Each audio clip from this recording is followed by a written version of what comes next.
अस्सलामुअलैकुम नाजरीन, मैं हूं आपकी मेजबान गजाला निसार और आप देख रहे हैं जम्मू कश्मीर की ताज़ा तरीन खबरें। खबरों में सबसे पहले बात करेंगे पहलगाम सानिया की। पहलगाम हमले को 1 साल मुकम्मल होने पर सियासी क़यादत ने शहदा को खराज अक़ीदत पेश किया। रहनुमाओं ने मुतासरा खानदानों से इजहार यकजहती करते हुए कहा कि मासूम जानों की कुर्बानी को कभी फरामोश नहीं किया जा सकता।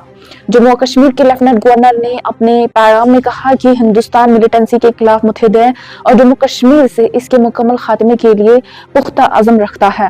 उन्होंने 22 अप्रैल 2025 के इस अफसोसनाक वाक़ये में जाँ बहक होने वालों को खराज अक़ीदत पेश करते हुए कहा कि हम न भूलेंगे न माफ करेंगे। वही वजीर आला उमर अब्दुल्ला ने कहा कि हुकूमत इस बात के लिए पुरअज़्म है कि पहलगाम जैसे वाक़यात दोबारा पेश न आए। उन्होंने कहा कि ये दिन आज भी अवाम के लिए इंतहाई तकलीफदेह है, क्योंकि वो बेकसूर सयाहों को याद कर रहे हैं जो दहशतगर्दी का निशाना बने। उनका कहना था कि इस वाक़ये के बाद हिफाजती इक़दामात को मज़ीद सख्त किया गया और तमाम इदारे मिलकर ऐसे वाक़यात की रोकथाम के लिए काम कर रहे हैं। उधमपुर सानिया में तहकीकाती रिपोर्ट के बाद अहम पेशरफ्त सामने आई है। रिपोर्ट में ड्राइवर की गफलत और संगीन कोताहियों की निशानदेही की गई है। वजीर आला उमर अब्दुल्ला ने गलतियों का एतराफ करते हुए यकीन दिलाया है कि जिम्मेदारों के खिलाफ सख्त कार्रवाई की जाएगी। उन्होंने गवर्नमेंट मेडिकल कॉलेज उधमपुर का दौरा भी किया और जख्मियों की इयादत की।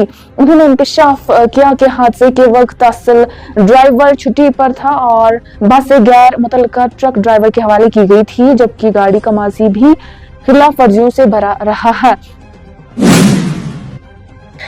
जिला अनंतनाग में इलेक्ट्रिक डिवीजन के तहत PDL-TDL एम्प्लॉयज ने आज एक बार फिर एहतजाज किया और 48 घंटे की हड़ताल की कॉल दी। इस मौके पर मुजाहिरीन ने शदीद बरहमी का इजहार करते हुए इल्जाम आयद किया कि उनके साथ नाइंसाफी की जा रही है। मुलाजमीन का कहना था कि सीनियरिटी लिस्ट सर्कल की बुनियाद पर तैयार की गई है, जबकि उनका मुतालबा है कि लिस्ट को जिला की बुनियाद पर मुरतब किया जाए। उन्होंने कहा कि मौजूदा फहरिस्त में जिला अनंतनाग के मुलाजमीन की नुमाइंदगी निहायत कम है, जो उनके साथ वाज़िया नाइंसाफी है। मुजाहिरीन ने हुकामी बाला खुसूसन मुतल्लिका चीफ इंजीनियर से मुतालबा किया है कि इस फैसले पर फौरी नजरसानी की जाए और सीनियरिटी लिस्ट को जिलावार बुनियाद पर दुरुस्त किया जाए, ताकि तमाम मुलाजमीन के साथ इंसाफ को यकीनी बनाया जा सके। प्रोटेस्ट आज का नहीं है, ये 2024 से चल रहा है। 2024 में एक DPC हो रही है हमारी, जो अकॉर्डिंग टू सर्कल हुई।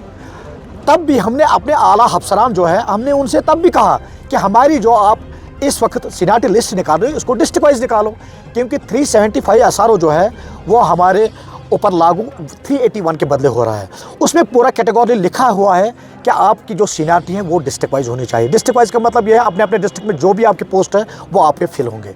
मगर बदकिस्मती से जब हमारी सर्कल सीनियरिटी हुई, उस वक्त तो सर्कल के तरीके से निकली। आज जब हमारा ऑर्डर निकलने वाला है, जबकि हमने 20-20, 25-25 साल इस डिपार्टमेंट के लिए ऑलरेडी सर्व किए हुए हैं, अभी बूढ़े होने लगे हैं, लास्ट टाइम हमारा है। अभी पता नहीं गवर्नमेंट क्या कह रही है, हमारे जो प्रशासन है, हमारे जो PDD के बड़े बड़े मुलाजिम हैं, वो हमारी बात नहीं सुन रहे हैं। ऊपर से मैं आपके वसादत से यही कहना चाहता हूँ, हम किसी अफसर के ख़िलाफ़ नहीं है। मैं यहाँ से आपके माध्यम से यही गुजारिश अपने चीफ साहब से भी करना चाहता हूँ, अपने SC साहब से भी करना चाहता हूँ। जब SC साहब हमारा मसला हल नहीं कर सकते, जब चीफ साहब हमारा मसला हल नहीं कर सकते, जब MD साहब हमारा मसला हल नहीं कर सकते, फिर हमारा मसला हल करेगा तो कौन करेगा? हम उमर साहब के पास भी, उनसे भी मिले, जो बाकी MLAs हैं उनसे भी मिले, सभी के पास अपनी जो हमारी एक बुक है वो उनके पास हमने रखी हुई है। हमने बताया है सबसे, हमारा जो मसला है वो हल कीजिए। यहाँ 1100 कुछ लड़के अभी डिस्ट्रिक्ट अनंतनाग में काम कर रहे हैं, पोस्ट हमारे टोटल 400 है। उस 400 पोस्ट में भी हमें बोल रहे हैं कि आप इस पर नहीं जाओगे, आपके पोस्ट वैकेंट रहेंगे। आप मुझे बताओ, 1150 लड़कों का घर वो कहाँ से चलेगा?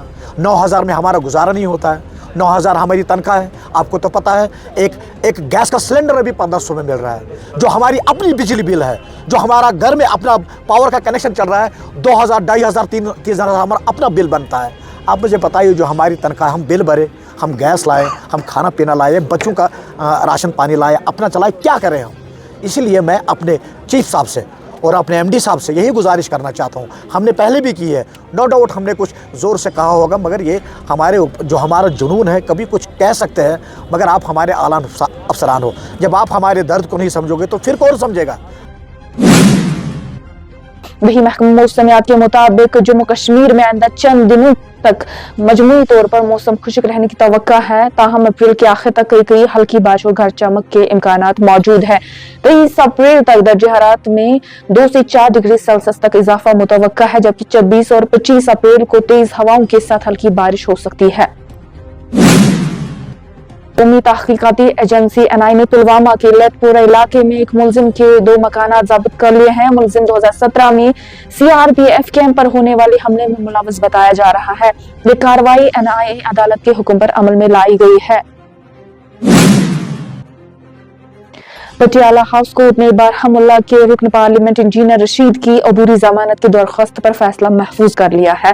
उन्होंने अपने अलील वालिद से मुलाकात के लिए अदालत से दरख्वास्त दी थी।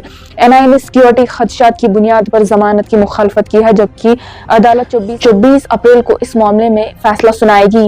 नाज़रीन, ये थी आज की अहम खबरें जम्मू कश्मीर से। मजीद खबरों, तज्जियों और बर वक्त अपडेट्स के लिए हमारे साथ जुड़े रहें और हमारी YouTube चैनल को सब्सक्राइब करना ना भूलिए। तो दीजिए अपनी मेजबान गजाला निसार को इजाजत। अल्लाह हाफिज।